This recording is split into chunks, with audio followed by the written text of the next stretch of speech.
हाँ जी, मोदी को लेकर अब तक मोदी साहब चुप्पी साधे हुए हैं, कोई बयान नहीं आया है, क्या कहेंगे? पहली प्रतिक्रिया नहीं देखिए, ये शुरुआत हुई 8 नवंबर को, जब मोदी जी ने 500 रुपए और 1000 रुपए का नोट रद्दी किया। उस समय उन्होंने पूरा का पूरा देश का पैसा लोगों की जेब से निकालकर बैंकिंग सिस्टम के अंदर डाला। अब अजीब सी बात है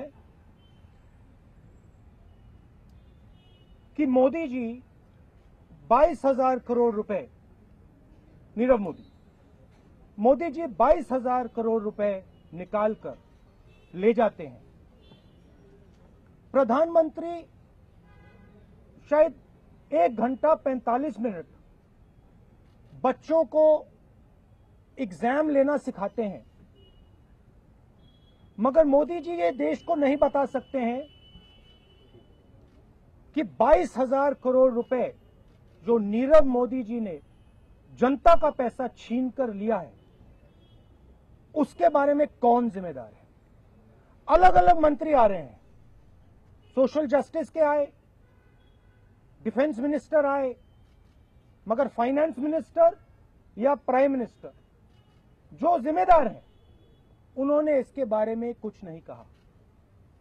आखिरी बात, अभी हमारी मीटिंग में अंदर डिस्कस हुआ और चिदंबरम जी ने कहा कि इस लेवल का स्कैम, 22,000 करोड़ रुपए का स्कैम जो मोदी जी ने पैसा लिया है और जो प्रधानमंत्री मोदी जी इग्नोर कर रहे हैं, इसको बिना हाई लेवल के प्रोटेक्शन के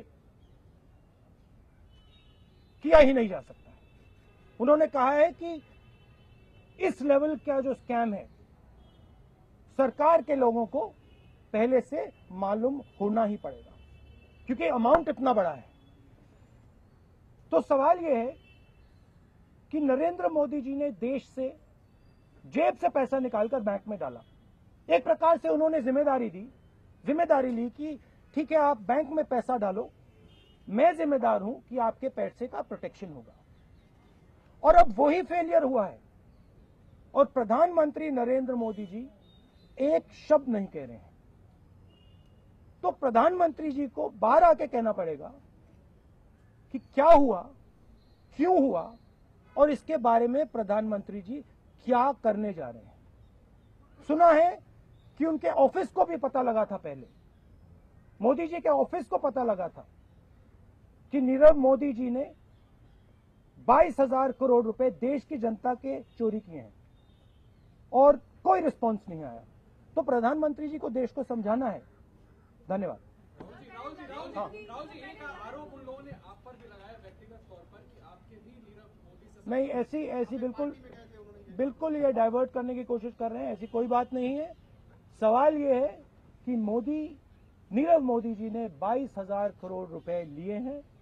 प्रधानमंत्री मोदी जी को एक्सप्लेन करना है कि ये क्यों हुआ, किस कारण हुआ, और वो इसके बारे में क्या करने जा रहे हैं। Thank you. No, it didn't. The bulk of it started in May 2015. The first complaint was in May 2015, and the bulk, 90% of the transactions are under this government.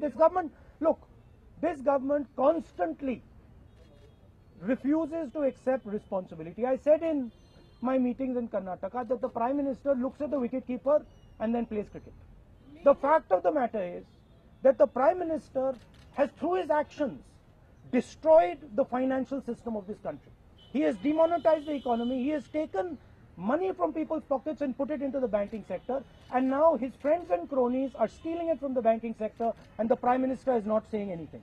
So I would like to request the Prime Minister that he should come out, and instead of spending an hour and a half explaining to little kids how to take exams, he should explain to the people of India what is going to be done to this Mr. Nirav Modi and what he is going to do to make sure that the banking system is safe. Thank you very much. All the best.